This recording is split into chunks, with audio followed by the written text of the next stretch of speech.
کس مادر میبینی که این دم سری که قرار است سوال نه بالاش نه بالاش که فیلم میگیریم باز برو غلام بچین بالاش که برو تو وای دادیم اختلاط کنه بس تخیر میگم مار خواهد که بخیر یک توی که دیمار بچهای تا بتال یک شاو میم زیر بغل دیگه تا شاشای تا قرآن میکشم آم مهر زاو بگیری هر خواهد تازه است مکاکا هستم بچیم من نپریزم که از مردیم بترسم سیب شاو نمیبرایم تو چاش میبریم سیب شاو میبرایم اما نام مرگ است اما تو مرا میکشی قرآن اگه اجدانت قبول کنه که غلام دیوانه رو برده بکشی که شاید متر یک بار بشه نه سنم 45 ساله شد امسال خنده بازار میرم 2 میلیون نفر در پرده تضمین سایل میکنه زیر سالانگ تو گوزادیم که این دکلی کی ریزل میارا بخوره اندر سکه برباد چون انگه ندر بوتو امریکا و امازای رسات کنه تا کنچلو مرا نگاید به گارانتی استم نفر تل تاز بشه دگیستم نه دانونای کلی خاطر دست بس که ما چی رقم شد چرا شدگی جور شد ها بچیم با قرآن چه بخونه که مجھے بستار بودم خاطاس گوزم میرا دکترا بچیم که پیش زای کنه کنی من انگولاک میکرد غورا قوات کرد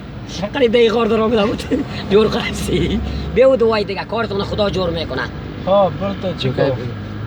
به خیر که خدمت هر خواهید بگی هر وقت که بگیدم که سراغ ما که تو بگی بیا بریم میرم بالا شاید من 5 6 ویدیو تو دارم شعر نو بگو شیرای پیش نامده نه شیرا را جور نکنیم شیرا را چند پاس جور کنم با سایک بقرام نیال بگو تا چند در جوانی داشتگی تک نزن از دوست دک اشاره از ما دک دویدن دروازه را دو پلش موزیچه را دو کلش چک چک لکو غلام جان نو در آمد کلش وی وی دلم دار گرفت بقران وقتی پیشم نماند که زیلو با هم میرفتم ولی گوزم رفت بچیم نشا بچیم که گوزم گویم رفت زنجیرکیم خطا خورده یاد راست دیگه و یک روز بقران زنجی تا گل میکنم اما خب دیگه بیو دیگه بعد حالت کجا میرد همین در نای شهر بیاد رکت گشت نه بالاش برو دیگه خداوند کاری کنه که ایمان تو نکنه کاری کنه تو خداوند جور کنه بیو بقران دو گوی استم ما ایتو فقیر هستم که دیوانه تا اومدم شهر سخی نداره بعد لوت بچیم بیادر جمع نکرد اون روز پشت موتور دویدی تا اونجا ما یک جای کار داشتیم بقران صدای کردم با غرض ندادم بخیر